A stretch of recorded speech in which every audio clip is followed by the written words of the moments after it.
yang iseng tuh jahil di foto. Komunikasi antara kita, panitia mahasiswa, panitia dosen kemahasiswaan khususnya, dan juga dari teman-teman mahasiswa baru.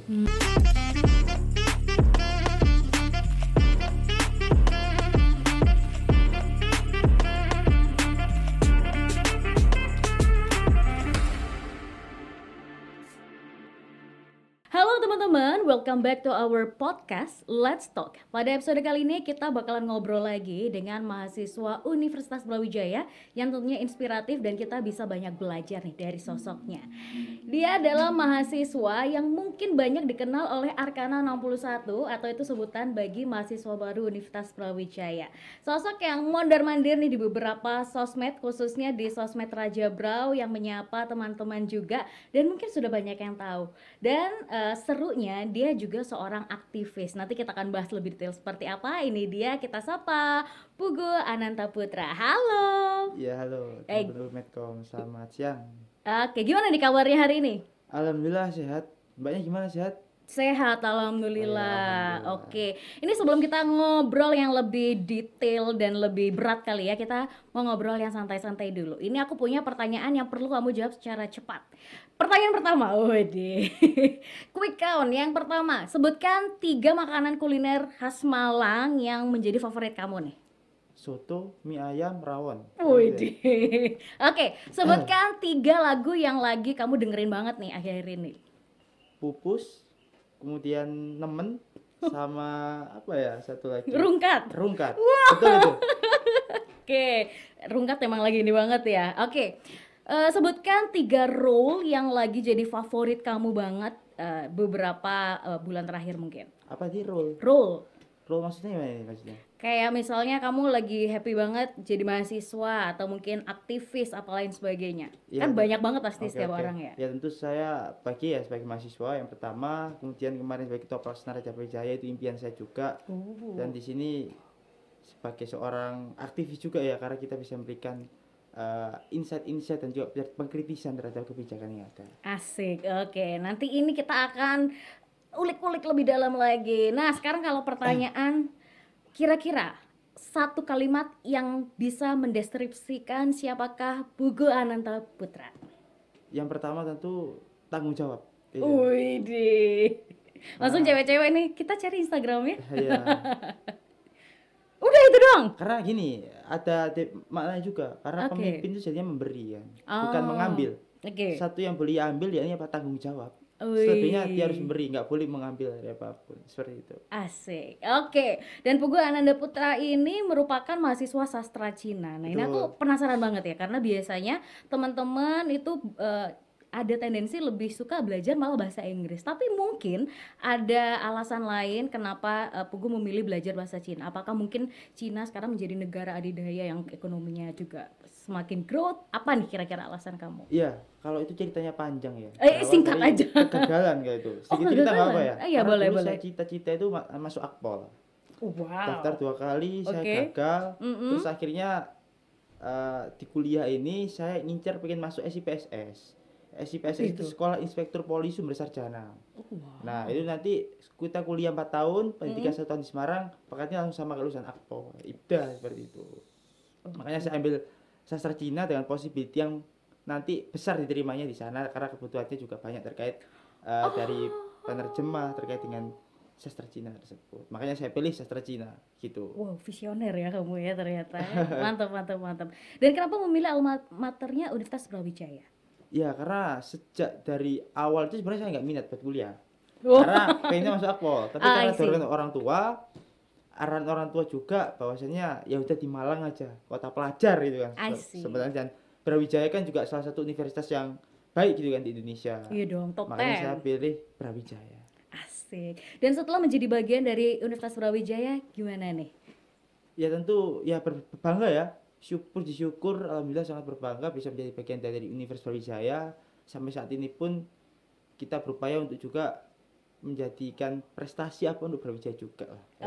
Oke, dan ini kita lihat dari beberapa aktivitasnya Pugu bukan hanya mahasiswa kupu-kupu gitu ya, kuliah pulang malah sibuk banget gitu. Dari beberapa aktivisnya kalau aku lihat mulai dari mahasiswa jalan, ketua DPM juga, terus di BEM-nya juga kayaknya aktif gitu ya. Kenapa kamu memilih untuk menyibukkan diri untuk menjadi seorang aktivis padahal ada opsi lain tuh kayak oke aku fokus aja nih untuk berkuliah, ngejar mungkin lulus 3,5 tahun dan bisa cepet nih untuk sampai ke cita-citanya di kepolisian tadi. Iya, mungkin saya izin menjawab ya terkait hal tersebut karena sejatinya kan mahasiswa itu kan aktualisasi dari masyarakat.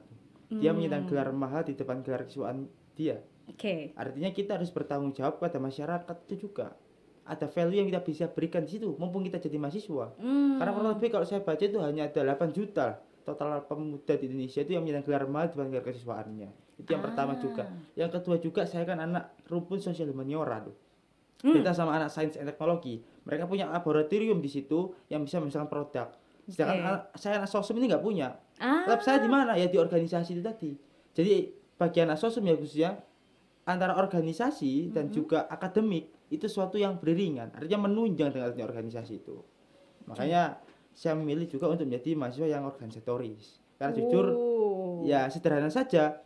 Yang kita jual ini adalah kemampuan public speaking. Gimana kita mampu menjelaskan dari bahasa Cina dengan bahasa Cina nih. Kalau dengan bahasa ibu aja kita nggak bisa.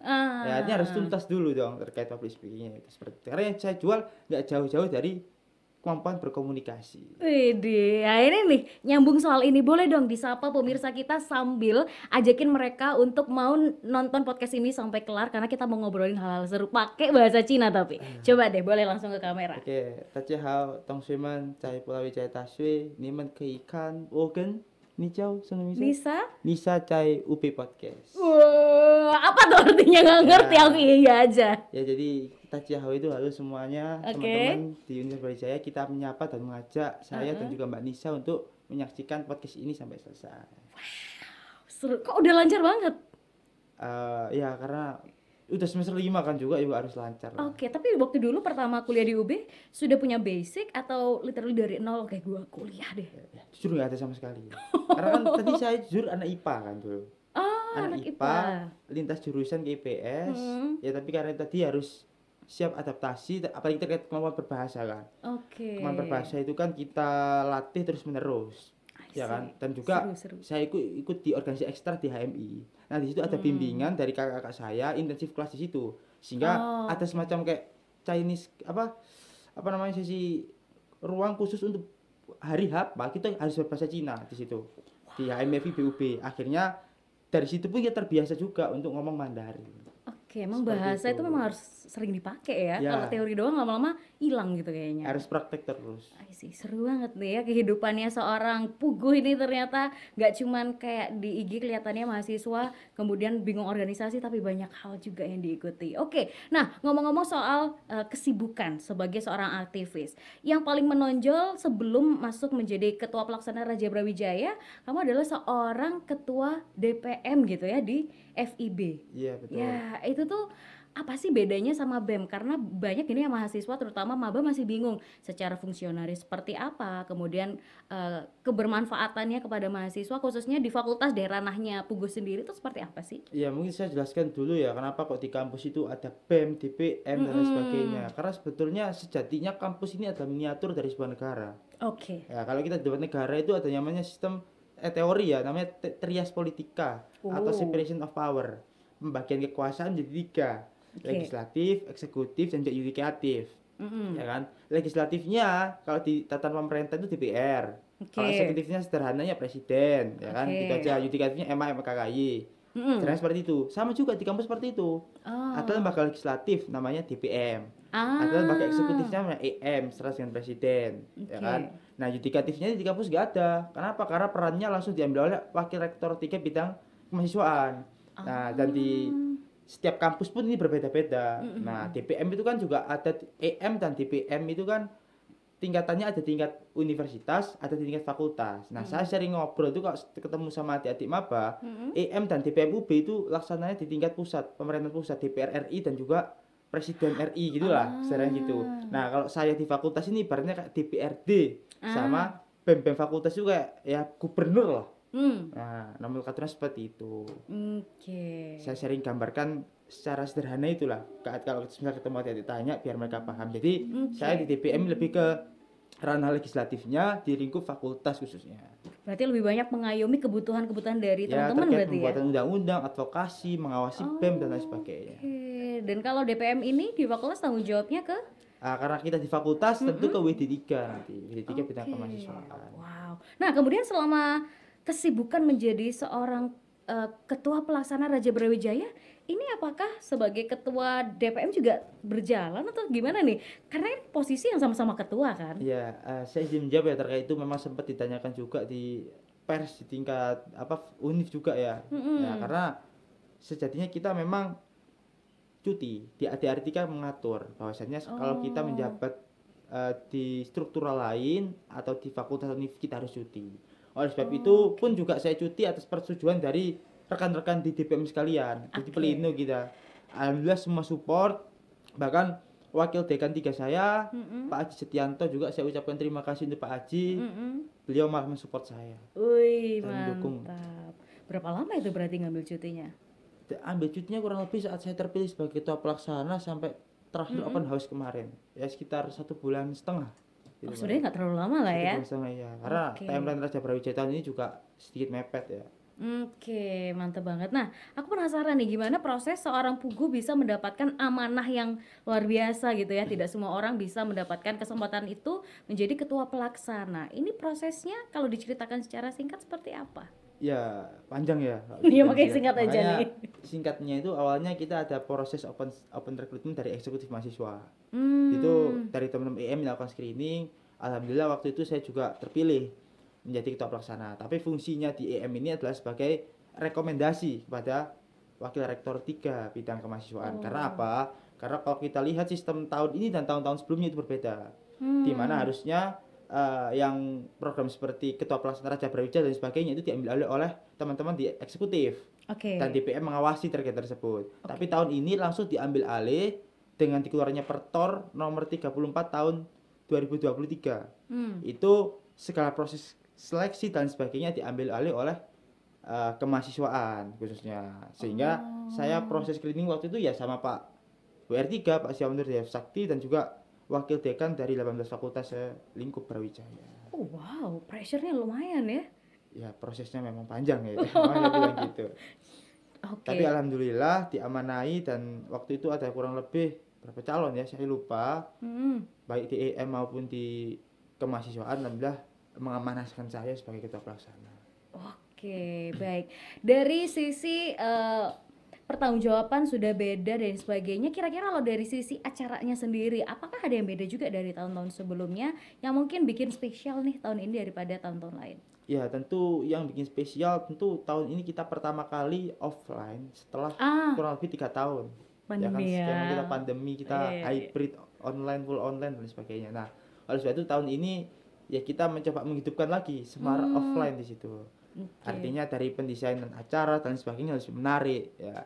Mungkin juga yang bisa saya unggulkan di sini yaitu terkait pemecahan rekor muri kemarin ya, terkait esai itu. Saya rasa itu adalah sebuah rekor, bukan hanya sebuah selebrasi, tapi juga secara ilmiah itu dapat. Kita kembali ke esensi kita Brawijaya sebagai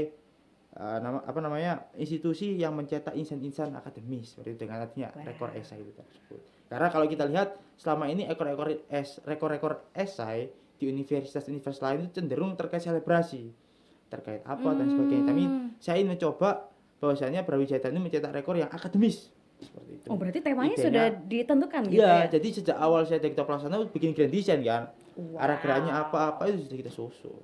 Wow, berarti ini ide dari Pugu sendiri? Ide dari saya sendiri juga. Keren banget. Berarti semua maba 15.488 ya kalau nggak salah jumlahnya itu semua wajib untuk bikin esai. Ya, wajib untuk bikin esai. Oke, apa tuh temanya nih kalau boleh tahu? Temanya kita terkait 5 domain IPP. Jadi IPP itu artinya Indeks Pembangunan Pemuda. Waduh, berat banget ya. Itu dikeluarkan oleh Kementerian Bappenas. Kenapa kok gitu? Itu ada sebuah standar penilaian kualitas pemuda di masing-masing daerah. Nah, saya waktu itu juga riset. Jawa Timur itu peringkatnya kurang lebih, saya sedikit lupa ya, bisa dikoreksi nanti, sekitar 16 itu. Dari 34 provinsi. Sementara kalau kita lihat provinsi-provinsi Pulau Jawa itu ada di top tier gitu, provinsi 1, 2, 3. Tapi Jawa Timur kok rendah. Nah, maka dari itu saya ingin Brawijaya ini sebagai sentrum gitu kan, dari peradaban Jawa Timur, universitas terbaik di Indonesia atau khususnya Pulau Jawa, Jawa Timur, ingin memberikan sebuah pemahaman bagi mahasiswa baru, Pak. Mudah-mudahan seperti ini loh. Harusnya seperti ini. Nah, 5 domain IPB ada beberapa subtema ya, pendidikan, kepemimpinan, partisipasi gender, kesehatan, dan lain sebagainya. Itu yang kita ingin implementasikan, bahwasannya nilai-nilai seperti pengembangan kapasitas kemampuan itu benar-benar menjadi atensi Raja Brawijaya tahun ini. Wow, keren banget ya. Itu kira-kira gimana cara untuk teman-teman panitia bisa mengumpulkan secara terstruktur gitu ya, segitu banyaknya orang, kemudian secara tata aturan sampai akhirnya itu dikatakan layak nih untuk bisa disubmit sebagai bagian dari rekor muri. Ya, tentu kalau kita akomodir satu persatu emang susah. Karena waktu pengumpulan ESA dan sebagainya mengharuskan ada soft file. Artinya kita pakai teknologi digital di situ. Ada namanya kita pakai waktu itu ada EMUB Apps. Kita gunakan di situ. Dari teman-teman Philcom juga support itu yang membuat aplikasi ini, mendesain ini, sehingga nanti di sini kita kumpulkan, kita kolek sampai 15.000, kemudian kita ajukan ke rekor muri. Dan alhamdulillah itu diterima. Nah, terus kemudian saat hari H ya, karena itu kita komunikasikan dengan pihak muri, wajib untuk ada fisiknya, artinya akhirnya kita print terkait hal tersebut, kita print out, dan kemarin juga udah dicek oleh teman-teman muri langsung dari Jakarta, dan itu qualified, kita dapat penghargaan memecahkan rekor muri penulisan esai 5 tahun IPB oleh mahasiswa baru terbanyak. Ikut merinding padahal nggak ikut ngerjain ya. Keren banget, keren. Turut bangga dengan pemikirannya sampai sejauh itu, dan ini bikin bangganya bukan hanya sebagai ketua pelaksana tapi langsung bawa nama Universitas Brawijaya tentunya ya. Ya tentu ini bukan saya sendiri ya, karena saya nggak bisa melakukan sendiri, mungkin ide dari saya, tapi saya mengapresiasi juga oleh seluruh panitia saya, panitia Raja Brawijaya 2023, 680 orang yang telah membantu saya mensukseskan acara ini dari awal sampai akhir. Oke, boleh tepuk tangan loh teman-teman ya, biar nggak cuman kita berdua yang tepuk. Mantap, keren. Wah, ini salah satu hal yang seharusnya di-highlight juga ya oleh para media gitu ya, terkait rekor muri yang berhasil dipecahkan oleh Raja Brawijaya 2023. Oke, kemarin juga di beberapa rangkaian acara, kalau tidak salah ingat ada beberapa tokoh-tokoh penting yang dihadirkan juga gitu ya. Ada Jenderal Andika, ada Menteri Bahlil dan sebagainya, bahkan sampai memberikan beasiswa. Itu yang hal lain yang cukup viral juga di sosmed, scroll TikTok, mahasiswa UB gitu ya. Boleh dong diceritain dari persepsinya Mas Pugu nih gimana tuh beberapa fenomena yang akhirnya berdampak positif juga untuk UB? Ya, artinya gini, terkait pemateri-pemateri yang kita berikan itu adalah sesuai dengan buku pedoman yang dikeluarkan oleh Dikti. Jadi nanti muatan-muatan yang ada di ospek itu sudah didesain sebenarnya. Terutama terkait bela negara, terkait Pak Bahlil karen pendidikan di revolusi industri 4.0 ke society 5.0 itu kita desain juga. Nah, sebenarnya kemarin itu kita mengundang juga Pak Sandiaga Uno, tapi beliau nggak bisa hadir, akhirnya melalui cukup video aja sambutannya. Dan kemarin yang bikin sampai viral banget, yang pertama dari Ferdian yang waktu itu langsung dapatkan kontrak kerja plus beasiswa sampai selesai. Yang kedua Andre kalau nggak salah dari NTT gitu ya, yang mahasiswa disabilitas juga. Seperti hal-hal seperti itu tuh gimana nih teman-teman panitia untuk menanggapi sesuatu yang wah itu sebenarnya di luar kendali tapi positif kan? Ya itu memang izin jawab ya, di luar dari kendali kita. Memang kita nggak tahu kok Bahlil kasih beasiswa apa enggak, tapi secara Pak Bahlil sendiri ya, justru saya apresiasi juga terkait Kanda Bahlil ini karena memberikan sesuatu yang mungkin bermanfaat juga untuk teman-teman di mahasiswa baru Fakultas Universitas Brawijaya. Oke, mantap. Ini salah satu hal positif selain tadi rekor muri, kemudian ada bintang tamu yang luar biasa, plus viral plusnya itu adalah dengan mendapatkan beasiswa kontrak kerja maupun biaya usaha 50 juta. Waduh, itu sampai apal ya, karena pemberitaannya itu bukan hanya di TikTok, di Instagram, di artikel-artikel kayak dan itu lama banget viralnya, berhari-hari. Apalagi nih kira-kira hal yang seru gitu ya di acara kemarin? Mungkin salah satunya paper mop ya, karena itu ada salah satu hal yang biasanya adu gengsi. Waduh bahasa karena dari zaman saya kuliah nih ya 2015 tuh, wah itu udah ikonik banget di rumah nyiapin sendiri apa segala macam. Tapi yang cukup menarik kalau tadi kita ngomongin hal-hal yang membawa ke arah positif, yang ini agak di framing mungkin kurang baik atau seperti apa nih, saatnya Mas Pugu untuk melakukan klarifikasi juga Betul, ya. betul, Jadi betul. biar teman-teman yang nonton tuh nggak salah kaprah dengan pemberitaan atau framing yang ke arah yang negatif tadi. Itu apa sih Mas sebenarnya? Iya, memang gini ya, saya sering katakan juga bahwasanya sebaik-baiknya hasil adalah evaluasi. Uh, Nggak ada hasil terbaik selain sebuah evaluasi itu I sendiri. see. Yang seperti itu. Ya, memang saya izin menanggapi juga terkait paper mob itu ya. Memang ini ada ketidaksinkronan komunikasi antara kita, panitia mahasiswa, panitia dosen, kemahasiswaan khususnya, dan juga dari teman-teman mahasiswa baru. Karena awalnya komunikasi itu dengan panitia dosen kita disediakan terkait kertas paper map itu. Oh. Tapi ternyata hari H itu kita rapat, ternyata itu coba disampaikan aja buat mahasiswa barunya yang bawa. Kita sebenarnya masih pikir-pikir terkait hal itu. Tapi karena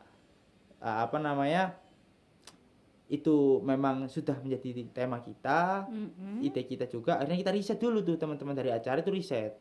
Kira-kira harganya berapa sih untuk membuat kertas sampai 17 itu. Dan itu nggak sampai, sekitar paling mahal itu ya sekitar 50 lah, untuk 50.000 sampai 60.000 paling mahal. Tapi karena ya itu kelemahan juga, kita tahun ini kan di Raja Brawijaya nggak boleh bikin grup WhatsApp.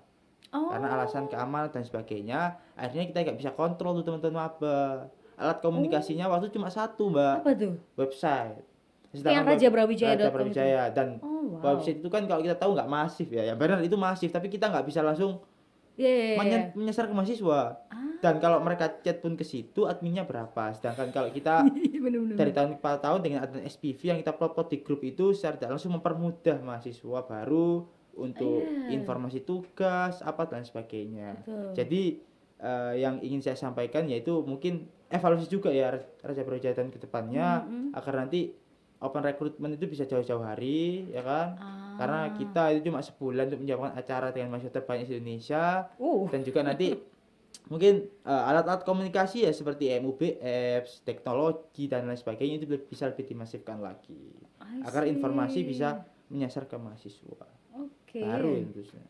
Ya, karena itu hal yang vital sekali ya. Kalau saya ingat zaman saya jadi mahasiswa dulu, ya itu ada dibuatkan grup WhatsApp, info itu malah males buka web, nungguin kakaknya ngomong apa tuh di grup. Ternyata itu ya jadi satu hal. Makanya awalnya kan kalau kita lihat day one itu atau opening itu maba kok lihat galak-galak kakaknya apa dan sebagainya. Tapi kan setelah day 2, day 3 kan teman-teman SPV itu Raja Brawijaya bergaul sama adik-adik maba, kita lihat dampaknya positif kan. Karena mungkin ya itu tadi, tak kenal maka tak sayang, ada sekat di antara kita itu ya. Iya, karena kan stigma yang dibentuk adalah wah kalau ketemu kakak tingkat apalagi korlap pasti gitu kan, orang-orang mikirnya ini kalau nggak jahat mungkin tegas gitu ya, kayak rapatkan barisan, jangan santai lari gitu ya zaman-zaman dulu. Kalau sekarang masih model-model seperti itu? Sekarang ya tentu enggak nggak seperti itu ya, cuma kita himbauan aja karena Pak Korlap itu harus tegas karena banyak orangnya juga kan. Akhirnya biar mobilisasi itu biar lancar karena ada pengaruh sama rundown acara. Oleh sebab itu makanya harus tegas gitu ya. Bukan berarti memarahi ya, kita tegas saja. Oke, siap. Oke, nah ini masih berkaitan dengan paper mob karena yang dikatakan framing negatif dari media itu lebih ke arah gini, kalau nggak salah bahasanya adalah gara-gara latihan paper mob akhirnya beberapa mahasiswa sampai jatuh pingsan. Nah, disebutkan berapa jumlahnya pas banyak, cuman kalau media cenderung tidak menyelesaikan bahasannya sampai akhir gitu ya. Nah, ini silahkan nih, giliran Mas Pugu untuk jelasin apa yang sebenarnya terjadi di lapangan. Mungkin saya izin clearkan itu ya buat teman-teman media, teman-teman UB khususnya teman-teman mahasiswa baru. Sebenarnya gini, terkait yang ada di depan lapangan rektorat, itu teman-teman itu nggak pingsan tergeletak di situ. Oh, masih sadar? Masih sadar. Cuma karena memang pertolongan kita dari tim kesehatan itu saya luar biasa juga. Sehingga mereka langsung mengarahkan ke posko. Sebenarnya kasusnya itu gini, teman-teman itu pun sakitnya itu sakit karena seperti mohon maaf ya, haid yang perempuan, kemudian sakit, ada yang belum sarapan, ada yang habis pasca operasi. Waduh. Ada yang gitu juga beneran nih. Nanti tapi bisa dikulik juga. Semangat ikut. Nah, terus kemudian kita arahkan nanti tim medis itu, kita arahkan ke posko yang di Widyaloka. Ya kan, kita arahkan ke posko. Ya sudah ditangani oleh tim Lakesma dan juga dokter waktu ada dari RSUB dan juga klinik UB ditangani. Mereka itu juga ada makan, diberi makan. penanganan lain lah, obat pertama dan Oke. sebagainya. Kemudian mereka yang membutuhkan istirahat diarahkan untuk istirahat. Nah, padahal ya saya rasa wajar ada sekitar Oke. 30 dari 4.500 mahasiswa baru gitu kan yang sakit atau pingsan, kecuali yang sakit 1.500 dari 4.000 itu kan nggak luar biasa lagi itu kan. Wah, Wah bahaya. banget ya, Iya. bahaya. Makanya terus di situ kita akan tidur ada yang iseng loh Jail di foto. Ya Oh, padahal itu sebenarnya sumbernya nggak ya. seperti itu juga gitu. Itu yang perlu saya klarifikasi, bahwa di media itu terlalu membesar-besarkan dan kondisi di lapangan objektifnya itu tidak seperti itu. Oke, ini berarti gara-gara ada yang iseng moto. Yang nggak tahu ya iseng atau apa, yang jelas penyampaian ke media luar, ke publik itu seperti itu. I see. Jadi sekarang udah clear ya teman-teman, udah nggak ada lagi cerita-cerita negatif terkait gara-gara paper mop tadi gitu ya. Ya, Bahkan alhamdulillah udah penanganannya clear. juga sudah optimal sekali Betul, harusnya ketika itu sudah ada betul. nakes yang Betul, disediakan. itu langsung dari RSUB dan juga klinik UB pun juga kita menyediakan ambulan waktu itu. Kalau misal ada hal-hal yang tidak mampu kita selesaikan di situ, langsung kita larikan ke RSUB, ke klinik UB langsung. Oke, wah. Luar biasa ya. Lika-liku perjalanan seorang ketua pelaksana Raja Brawijaya, dari yang positif kita ikut berbangga juga dengan ada rekor muri, kemudian sesuatu hal yang didapatkan oleh mahasiswa baru, sampai ada cerita yang membuat framing yang sebenarnya mungkin kurang tepat gitu ya, dan alhamdulillah sudah bisa terclearkan juga. Nah, ini kalau dikasih kesempatan ketua pelaksana untuk menyampaikan sesuatu hal kepada seluruh tim yang membantu mensukseskan Raja Brawijaya, mau ngomong apa kira-kira seorang Pugu Anantaputra? Ya mungkin untuk ke depan ya, Raja Brawijaya tahun depan agar nanti dipersiapkan lebih matang lagi, mulai dari open recruitment dan lain sebagainya. Karena kalau kita lihat tahun ini pun penentuan CO itu bukan dari saya, tapi dari kemahasiswaan. Oke. Saya oke aja, tapi asalkan diberikan transparansi agar saya bisa memploting itu, tapi nyatanya tidak. Mungkin ke Oke. depan nanti bisa diberikan lagi keleluasaan terhadap ketua pelaksana terpilih, diberikan hak prerogatif untuk menentukan posisi-posisi atau fungsioner yang di bawahnya. Itu yang pertama. Oke. Yang kedua juga secara timeline mungkin bisa jauh-jauh, mulai seperti kalau kita lihat UGM, UI ITB itu mulai dari bulan Februari. Wow. Dan kita ya sekitar Juli kita baru saya diamanah itu. Oke. Kemudian yang ketiga juga biarkan mahasiswa ini untuk berekspresi lebih jauh lagi. Asik. Jangan berikan sekat-sekat hambatan yang dia mampunya dapat menghambat. Karena saya melihat apa yang menjadi viral saat ini itu adalah apa yang diberikan oleh teman-teman Pandos. Ya saya tahu maksudnya bagus, tapi mungkin nggak sesuai dengan apa yang kita butuhkan dan mahasiswa tahu di lapangan. Jadi kalau semisal nih tahun depan dipercaya sebagai ketua pelaksana terpilih, ya udah berikan amanah kepada dia, percaya dia bahwa dia mampu dan layak untuk maju semua. Dan untuk panitia Raja Brawijaya 2023, saya ucapkan terima kasih juga dan semangat, karena tanpa kalian semua saya nggak bisa melakukan hari itu. Dan juga satu, kalau ada yang baik dari Raja Brawijaya 2023 itu ada untuk panitia saya. Tapi kalau ada yang buruk itu ada saya, karena saya sebagai pemimpin belum mampu untuk mengarahkan dan bimbing ke jalan yang baik ya. Sekarang untuk adik-adik mahasiswa baru, semangat, banyak sekali wadah dan juga ruang untuk kalian mengembangkan kapasitas dan potensi diri. Jadikanlah Brawijaya ini sebagai sebuah kawah cendera di muka gitu ya, bagi kalian semua untuk menjadi insan-insan yang akademis, pencipta, pengabdi yang selaras dengan dari Dharma perguruan tinggi. Seperti itu. Wow, tepuk tangan dong buat Mas Pugu Anantaputra. Keren banget. Ini kayaknya kalau nyalek apa jangan-jangan nggak masuk akpol, tapi nanti someday tiba-tiba ada gitu ya mukanya Mas Pugu di beberapa pinggir jalan. Bisa aja Mbak. Oh bisa aja. Oke, terima kasih banyak sudah mau sharing kali ini, luar biasa dengan segala usaha, effort, pencapaian dan juga mungkin keringat plus air mata gitu ya, yang tidak banyak diketahui oleh teman-teman semua. Hari ini sudah terbongkar, sudah termasuk klarifikasinya terhadap pemberitaan yang mungkin agak miring, sekarang sudah lurus, sudah nggak miring lagi, dan juga masukan-masukannya untuk teman-teman. Semoga ini menjadi sesuatu hal yang inspiratif, makin semangat jadi mahasiswa baru untuk bisa menjadi sosok-sosok seperti Mas Pugu berikutnya gitu. Oke. Terima kasih banyak sudah mau sharing kali ini. Semoga nggak kapok untuk diundang lagi. Ya. Terima kasih juga, saya terima kasih teman-teman dari UB TV, UB Medcom telah mengundang saya pada siang hari ini ya. Semoga nanti bisa terus berkontribusi terus, memberikan yang terbaik untuk Brawijaya dan juga Indonesia bahkan dunia. Wih, amin ya rabbal alamin. Oke, thank you teman-teman semua. Kita ngobrol-ngobrol lagi nanti di episode-episode berikutnya. Saya Khairunisa beserta seluruh tim bertugas mohon pamit undur diri. Terima kasih dan sampai jumpa.